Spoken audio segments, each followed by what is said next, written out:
perfect cubes. 121 is not a perfect cube, or it's not a cube number. 297 is not a perfect cube or a cube number. Now what's the difference between this and this? Here under the cube roots we had perfect cubes. 125 and 343 are perfect cubes. So you should be able to get a difference in the working in these two situations.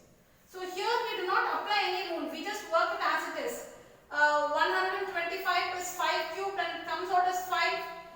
343 is 7 cubed, comes out as 7. So this is the procedure followed here. While the procedure is different here. When the numbers under the cube roots are not perfect cubes, please apply this rule. Apply this rule. What does the rule say? Cube root of A into cube root of B can be written as cube root of A into B. Cube root of A multiplied by cube root of B can be written as cube root of A into B. So why do we use that here? Because the numbers under the cube roots are not perfect cubes. So using the rule, write cube root of 121 into cube root of 297 as cube root of 121 into 297. That should be the first step. Now resolve these two numbers into their prime factors. 121 is 11 into 11. 297 is 3 into 3 into 3 into 11. Next step, you need to write the prime factors with the power 3. So you find 1, 2, 3 3's here. So which can be written as 3 cubed. 3 raised to the power 3.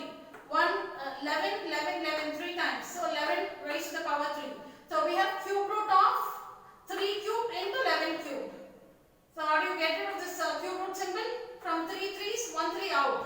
From 3 11's, 1 11 out. 3 into 11 is 33. So the value of this expression is 33. See this one here?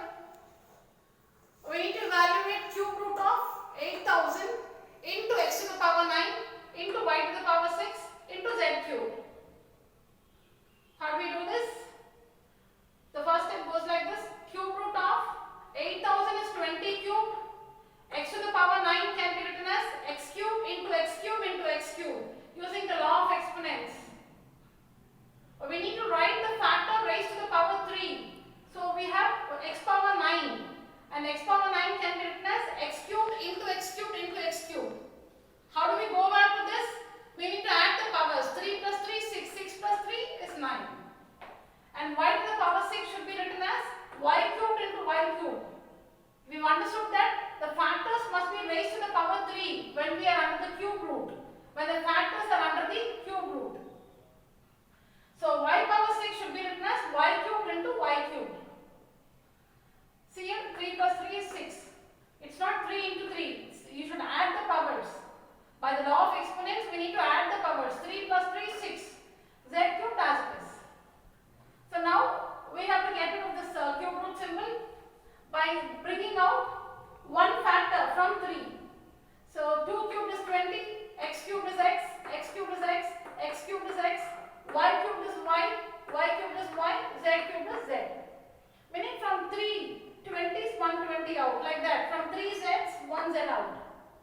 So now this product is 20 x cubed, because the power is 1 here. 1 plus 1 plus 1. The bases are same, x is the base. 1 plus 1 plus 1 is 3. Correct? So x raised to the power 3, y to the power 1 into y to the power 1. By the law of exponents, we need to add the powers. So 1 plus 1 is 2, y raised to the power 2. So 20 x cubed y square z. So the value of this expression is 20 x cubed y square z. Check this one. What's the difference between this question and this one? You need to know the difference between this, the way we work this one and this one. Here under the cube roots we had perfect cubes. Under the cube roots we had perfect cubes. But watch here, under the cube roots we have numbers that are not perfect cubes. 135 is not a perfect cube. 1715 is not a perfect cube. So we need to evaluate this expression, we need to use this rule. What does the rule say? Cube root of A divided by cube root of B is equal to cube root of A by B.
43.